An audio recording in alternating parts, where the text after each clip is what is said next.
Hello my friends, in this video we will be taking a look at the autosomal DNA results, predicted phenotype, traits, and G25 results of a modern Pakistani individual from Quetta.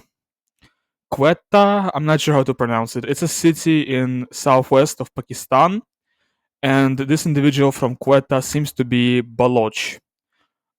This is the population that's most close to this sample with G25. This is a modern sample, and with the admixture, let's try to run admixture with G25. With G25, it seems to be getting more or less a mixture of Brahwi, Baloch, Iranian, but it is probably Baloch. Brahwi, I think, are much smaller in terms of their community and their numbers. Brahwi is a small community, whereas Baloch is much larger in terms of community and size. So even though they score mostly Brahwi, most likely they are Baloch because Baloch is a much larger community in Pakistan. So probably this sample is Baloch. Actually, let's look up the Brahwi population. And I think it's going to be... Oh, it doesn't give a number, but it looks like 700k. Right.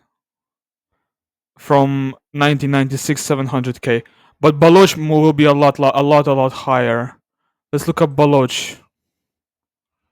Baloch. Okay, let's look up Baloch. And Pakistan looks like 6.86 million in Pakistan. So yes, this person is basically around 10 times more likely to be Baloch than Brahwi. So I am betting my money that this sample is Baloch and not Brahwi. Even though they score Brahwi with G25, statistically speaking, most likely this sample is Baloch, just because there's just so much more Baloch in Pakistan than there are Brahwi individuals. Baloch is a much larger ethnicity in terms of numbers. So, moving on to haplogroups, it is a female, so she does not have a Y DNA, but for mitochondrial lineage, she has mitochondrial lineage H2A2A1. Very, very interesting mitochondrial lineage. Okay. Now, for Nashakot calculator results, what she looks like. Let's go ahead and move on to that. Move on to phenotype. So it looks like she actually has blue eyes with an amber center ring.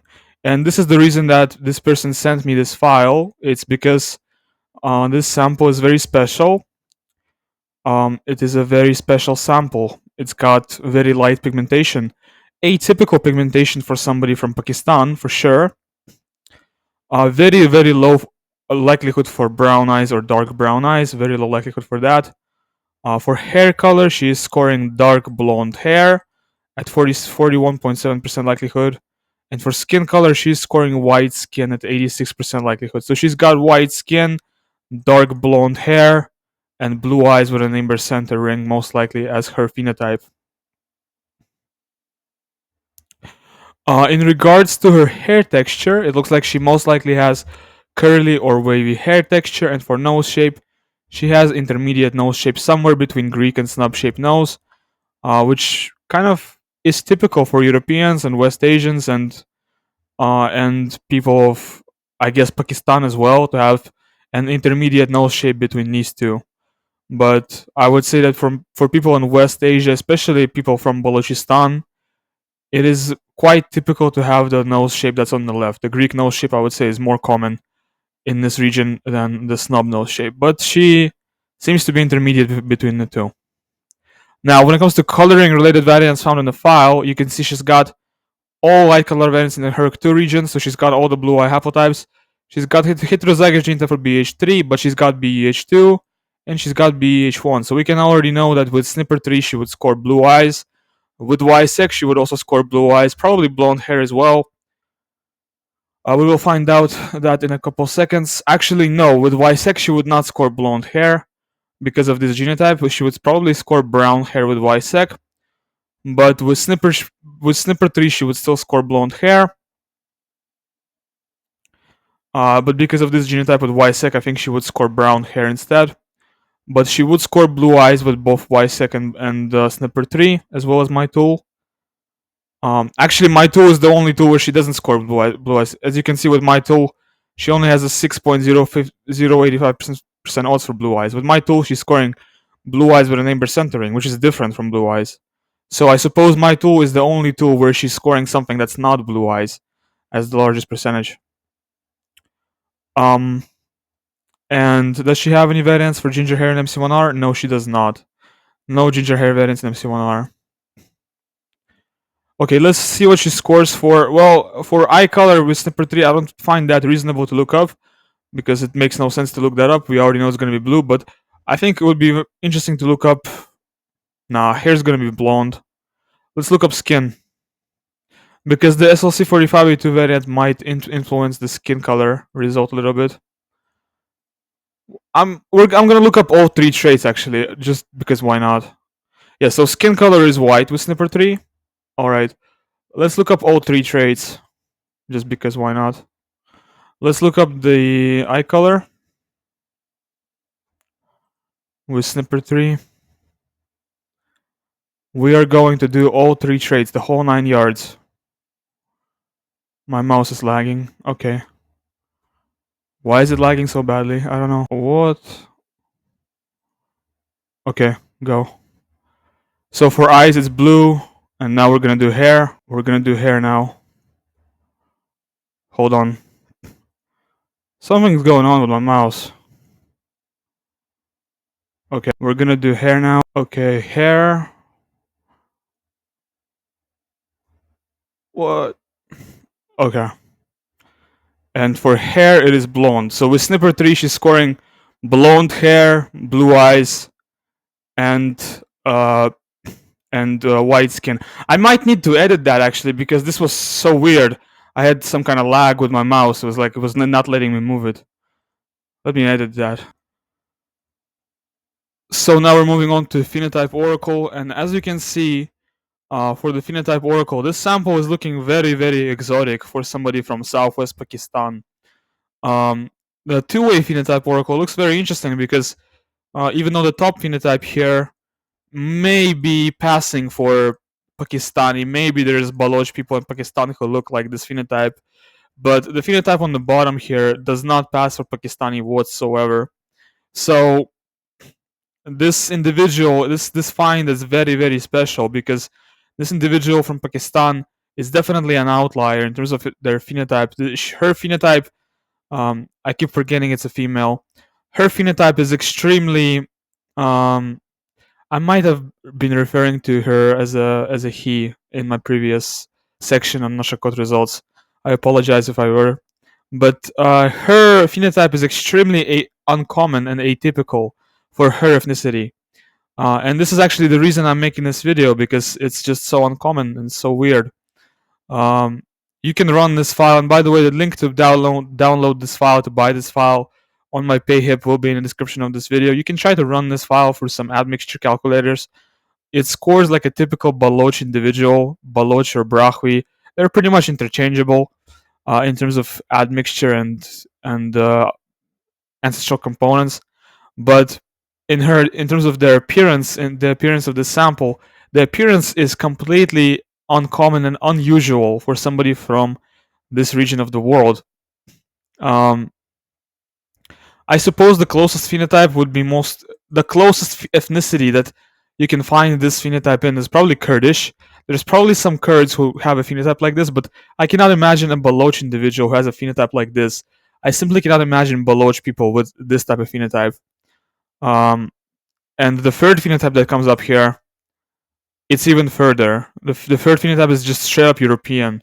There is definitely no Pakistani that has this type of look as the third phenotype that shows up here. But anyway, this is definitely very interesting. So this sample is very much an outlier. And of course, you know, a sample that has this type of genotype that's got heterozygous genotype for blue eye haplotype 3, that's got blue eye haplotype 2, that's got blue eye haplotype 1, people who have this type of genotype, it is very, very uncommon for somebody from Pakistan to have this type of genotype, like all of this. And on top of this as well, it is very, very uncommon for people from Pakistan to have this type of genotype. It is common for people from North Europe to have this, but even for Mediterraneans, even from people from Spain or southern France, this is kind of unusual. Kind of atypical. So this is definitely a very, very interesting find. Now, I think I might look at the ethnic calculator results as well, just to see what they score here with my ethnicity calculator. Let's zoom in. So I've shown you what they score with the G25, but I'm also going to show you what they score with my very own ethnicity calculator as well. As you can see, the result is based on 585 S&Ps. You can uh, pause the video and look at the result more in depth. I am not going to dwell on it too much because I don't want to go and dwell on it too in depth because it's not very good. My ethnicity calculator isn't really the best, but it does show up Iranian as one of the closest people here, and I guess Sarmatian from the Urals, which is also quite close. Overall, there's some close populations here, such as Anatolians, Turks, I suppose Georgians, Kafkas. So there's some populations here that are relatively close to West Asia who show up in the Oracle. There's Russians plus BMAC that show up in the Oracle as well. There's Turk 2 plus Turkish that show up in the Oracle. There's Luvians plus Kafkas, Medieval, and Upper that show up in the Oracle as the closest mixture. So, I suppose the ethnic calculator is not so bad in this case. With 585 S&Ps, it's getting quite close to the actual admixture of this sample, which is pretty impressive because my ethnicity calculator, more often than not, is rather incorrect. So let's close that, and now let's look at the biomarkers results for this sample. I think I want to zoom back to the default settings. Right. Okay, so hold on, it closed. Okay, so for vitamin D, this individual has a above average level of vitamin D, which is actually really good, a above average level of LDL cholesterol, which is bad, a below average level of HDL cholesterol, which is also quite bad, but they're quite close to the average. So in general, these levels being quite close to the average, it's not bad whatsoever. It's typical score. It falls within the typical range of a score. For glucose, they have below average level of glucose, which is good. They have average hemoglobin levels, which is good. They have slightly above average blood pressure, which is kind of unfortunate. They have slightly below average level of iron in the blood, which tells me that they do not have hemochromatosis variants, so they do not have the Celtic curse. They have lower than average levels of sex hormone binding globulin in blood. We're going to skip that.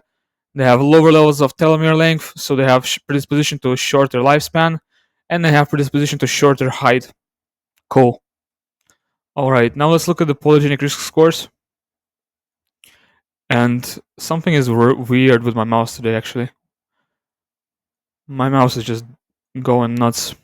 So we are going to ignore all the scores that are very close to 1 and only going to look at the scores that are impressive, that are either really high or really low. So they have a very low score for hemoglobin E disease, which is really good. They have a low score for migraine. They have a pretty low score for gout. They have a high score for thyroid cancer. They have a low score for eczema. They have a slightly higher than average score for cataracts. They have a high score for age-related macular degeneration. They have a slightly lower score for rheumatoid arthritis. They have a slightly below average score for epilepsy. They have a slightly below average score for leukemia. They have a spot on average score for asthma. They have a slightly above average score for vitiligo. They have a slightly above average score for myopia. Actually, spot on average score for myopia. They have a below average score for corneal astigmatism. They have a above average score for primary biliary cirrhosis. They have a below average score for stroke. They have a above average score for male pattern hair loss.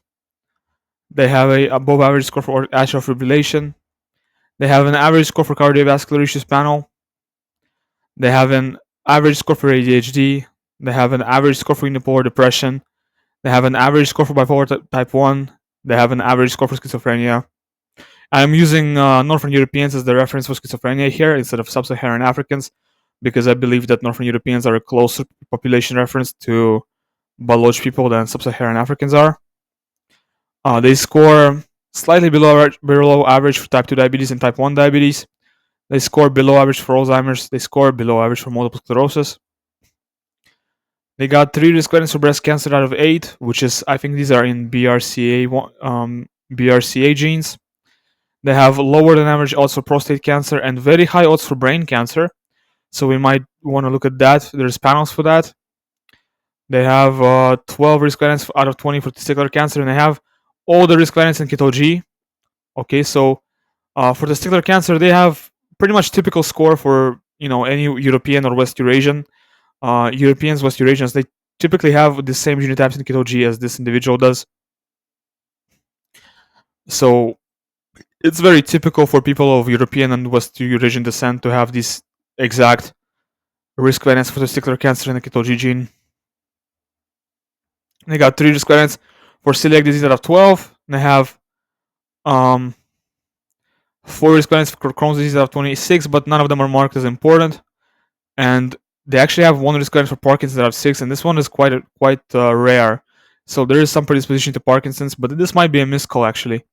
And we do not see any other rare conditions. No, we don't see any other rare conditions here. 6 risk variants for allergies out of 26, which is below average. So there is a below average predisposition to allergies. But out of this file, do we see any predispositions that are concerning? Do we see any? Perhaps the risk score for thyroid cancer and brain cancer is concerning. So brain cancer and thyroid cancer are the risk variants that are the risk scores that are concerning. So we might want to focus on the 8Q24 panel when we get to it. Right. So for the results for mental health section, they score more of a warrior phenotype, so lower dopamine levels and higher stress resiliency. But this is based on only 2 genotypes in the COMT gene, and they're both warrior genotypes. So take this with a grain of salt.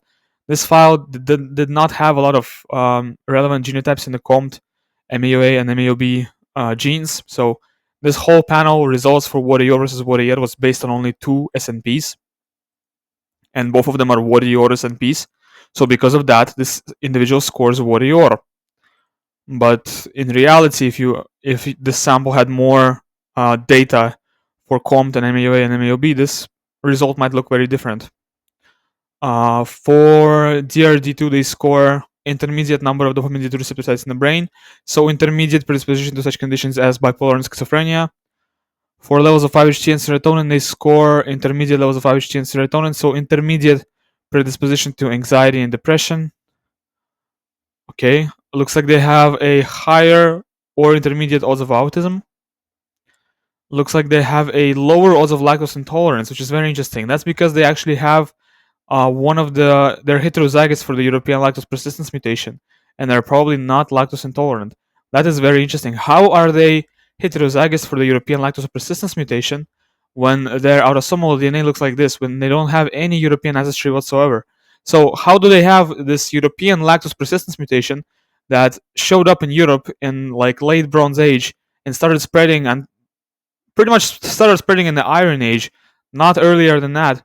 And how do they have this mutation when they are Brahwi, Balochi, Iranian, and Iranian, and they do not have any European ancestry whatsoever? How do they have this mutation? It's a mystery, but they do have this mutation. They do have the European lactose persistence mutation nonetheless, and they also have this genotype in LCT, which means that they are likely lactose persistent. And this is not exclusive to Europeans. You can have this C allele without being European, but still, it is also more common in Europeans than other ethnicities. So, all that being taken into account, they are most likely lactose persistent. For empathy gene, they are scoring average or lower level of empathy based on these 4 SNPs. Okay, we're gonna skip that. They do not have any variants for hemochromatosis. They do not have variants for Alzheimer's and APOE, which is really good to see. For cardiovascular issues, they score intermediate or lower odds of cardiovascular issues. For EDAR panel, for EDAR, they score European genotypes in all the three variations of EDAR. They have a genotype for nose pointing up in DCHS2. They have a genotype for larger nose size. They have a genotype for intermediate odds of protruding nasal bridge. They have a genotype for longer mid-face length. They have a genotype for lower odds of missing teeth and slightly thinner eyebrows. For vitiligo panel, they do have one risk variant for vitiligo in the HLA gene, and this is actually in the HLA-A, which I very recently put into the separate category for HLA-A on the HLA gene panel. And they do not have any risk variants for vitiligo in the HLA DRB104. Alright, they do not have micropenis. They have mix of muscle types, slightly more sprinter rather than endurance athlete. And for MTHFR panel, they have these two genotypes, which both lead to possibly impaired folate metabolism and higher homocysteine levels. This is quite bad. So these two variations are negatively impacting the result of the homocysteine panel. But I think it is quite offset by the result of the cardiovascular panel that shows up earlier. So because the cardiovascular panel looks very good, if we can scroll up to it a little bit, yeah. So because the cardiovascular panel looks very good and they score intermediate or lower here, the result of the homocysteine panel, there's like a little bit of offset. You know, it can be worse, and the result of the polygenic risk score page, the result that shows up there is still going to be not that bad, because the homocysteine panel has some cushion. You know, there's some cushion to it. But these two genotypes in MTHFR, they will lead to a worse result in the homocysteine panel. We can scroll down to it and look at it right now. Actually, yes, you see the result is quite bad. They score only 7% for lower homocysteine levels, and then 35% for elevated homocysteine levels. So these two MTHFR genotypes really screwed up the results for homocysteine panel. But I think because of the cardiovascular issues panel, because of the cardiovascular disease panel, because of the good results there, they sort of offset the results of the homocysteine panel, and they compensated for it. So the result on the polygenic risk score page is still looking quite good, despite the negative results on the homocysteine panel. They do have this uncommon genotype, which leads to slightly lower blood pressure as well, but this does not impact the homocysteine panel whatsoever.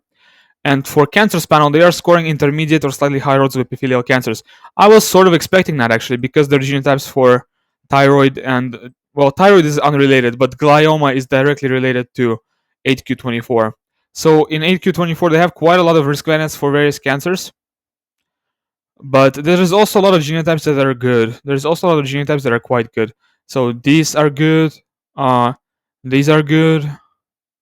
These are good. So there's a lot of genotypes that are positive here. But overall, this is still a slightly higher than average risk for various epithelial cancers. So this sample is predisposed to cancer quite a lot.